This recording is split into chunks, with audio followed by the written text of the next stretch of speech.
A Day in the Life, Take 3. Hi there, I'm Julie Turner.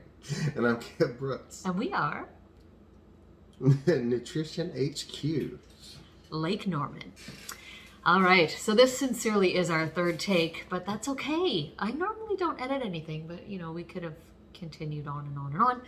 Today we want to talk about just a couple things, a few things that we have learned on our recent road to opening up a Nutrition HQ. And we want to talk about this because we're also franchise consultants and we can help you open up whatever franchise you want. But of course you want a Nutrition HQ. Why wouldn't you? You want to wear one of these t-shirts all the time. So. Mine are in the laundry. Yeah. He'll just sit a little bit lower. I'm not leaving the house today. It's not allowed. So we do want to talk to you about the realistic things of opening up a business. And there are a lot of things to take into consideration. And we're going to talk a little bit more on the retail business side of things because that's where we're at. That's what we're doing. And honestly, I have never opened up a retail business before. Have you? No. I did not think so. Not exactly. I don't know everything he's done, so we got to check these things out once in a while. So the retail end of business, you've got to deal with commercial space, therefore commercial, sometimes lenders, commercial real estate agents, commercial property owners. You got to deal with signage. There's just all these things that I've never personally had to deal with before, and it's been a very interesting learning curve. Yes, it absolutely has. This has been totally different than anything I've experienced. I have worked in retail businesses, in my youth, and then I have worked in an industry where we would set up temporary retail locations, but it was literally for a few weeks. Good point. Yeah, different. And it's not worth going into all the details, but it was always short term, maybe a couple of months, maybe a couple of weeks, but still very, very different. That feeds really into what I was going to say. We do questions every morning, Kip and I, just to stay in touch with each other and to kind of build our relationship, whether it's work or our romantic, personal relationship. And one of the questions was, what do you think we're learning right now? And instantly I was like, we are learning patience. And whether or not we learn it efficiently and effectively, I'm not sure, but it's really been a case of stop trying to rush everything.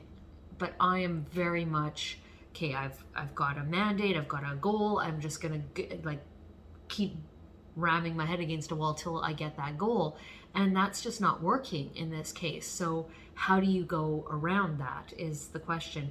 And the really cool thing is, now we're going to feed in the franchisor, we get to talk to somebody that has done this multiple times in the same area, and they are always available to us because that's what they do. They're there to coach us.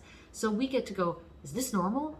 Why is this happening? And of course, we can ask other people, but they just don't have the exact same situation going on where he does. Yeah, just the whole thing, like I brought up last night when we were talking about, we were on what we call our huddle.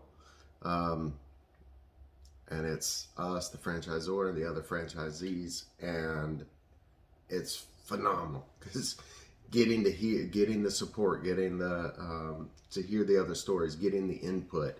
It's like, it's so comforting to walk into that because every other business venture or life adventure, parenting adventure, it's like we're figuring it out in the moment, and each one of those is a new experience. And here it's like we get to talk to other people who have walked this path before and breathe a sigh of relief because we're like, no, that's normal, this is not, but here's what you do here, and maybe think about this. And it's like, so great to use that mental energy towards looking for the best solution out of options that have worked, instead of trying to create those options and then trying to decide which one is the best. Does that make sense? It does. Describe that well. And interestingly enough, until you just started saying that, especially about the huddle call, I have always been somebody that when I figure something out, I want everyone to know. I want to share it. And if you are, as I have always been, an independent solopreneur, there's nobody to share it with. Or if you do share it with somebody, there's this expectation that you want something. So they're kind of guarded about it. And it's like this space that I didn't realize actually existed, where I can get input and give input, and it just grows the whole experience, as opposed to, going, okay, well, maybe I need to coach on this subject now, or because everybody's a coach on something. So I just love being able to kind of take that to the table and say, hey, here's something I was thinking about, and just, have everybody's input. And it's either a yay or a nay, or maybe you have to go back to the drawing board, or maybe it's great. But I love that so much. Yeah, absolutely. Yeah, like I say, every time as a solopreneur, you bring something up to somebody and you're excited about it, they have a tendency to be afraid that you're going to try to sell them something and shut it down, or so many different ways that conversation can go. And it's like, just sometimes just want to share, like, have no idea, or they just can't relate to it at all. Right. Right? But I mean, when you figure something out and you're like, this could actually help my industry, and people don't want to listen to it because they think that you're trying to like, there's that weird competition piece.